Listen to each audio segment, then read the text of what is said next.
In 2004, Halo 2 gave the world matchmaking, ranking, and some of the most chaotic multiplayer ever released.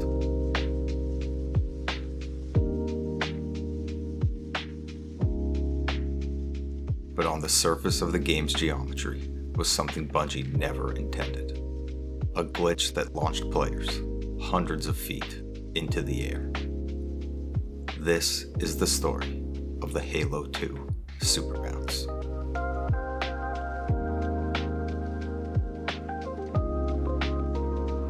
Super bouncing isn't like sword canceling, rocket jumping, or any other movement tech in the game. It's a physics overcorrection. Here's how it works. First, you find a low overhang or slanted wall, a piece of geometry that allows your Spartan to crouch under. Release the input, your character tries to rise, but fails. That stuck crouch is the key, as it causes a desync, altering the player physics.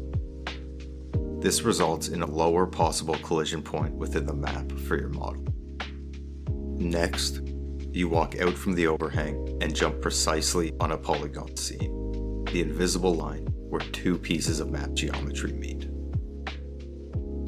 The desynced state allows the player to sink far enough into the ground for the physics engine to apply a corrective impulse. Sometimes a short hop, sometimes a monster bounce that sends you halfway across the map.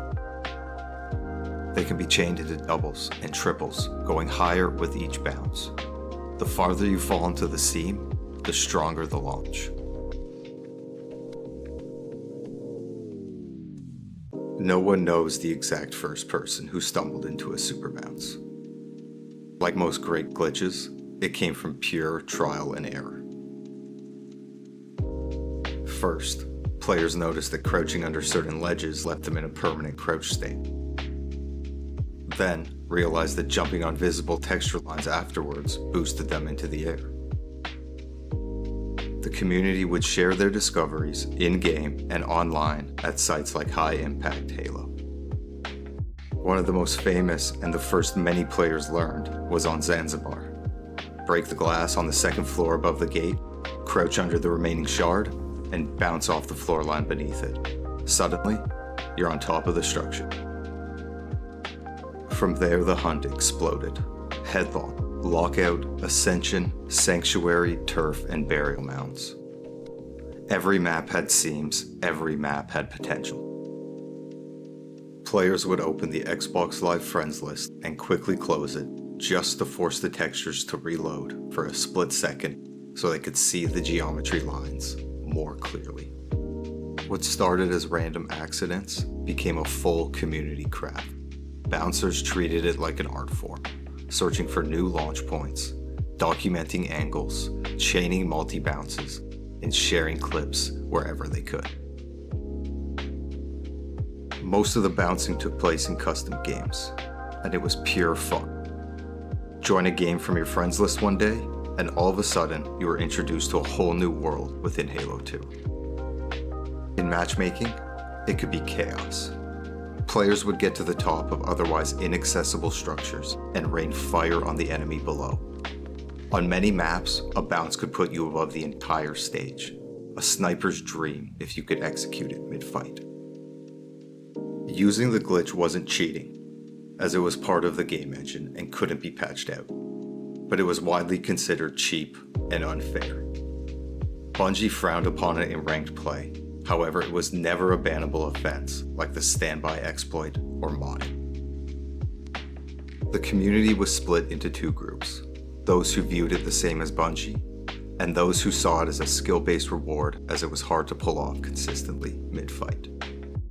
For every player who hated it, there was another who spent hours in custom games, mastering the timing just for the joy of the launch.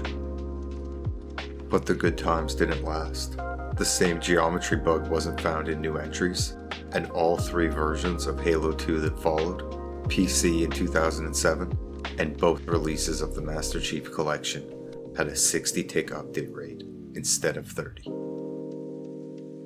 That higher update rate made it far harder for player collision to remain in an offset state, long enough for the engine to overcorrect.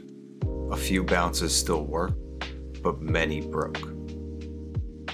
Modders did find ways to force 30-tick behavior on PC, but for most players, the age of the bounce was over.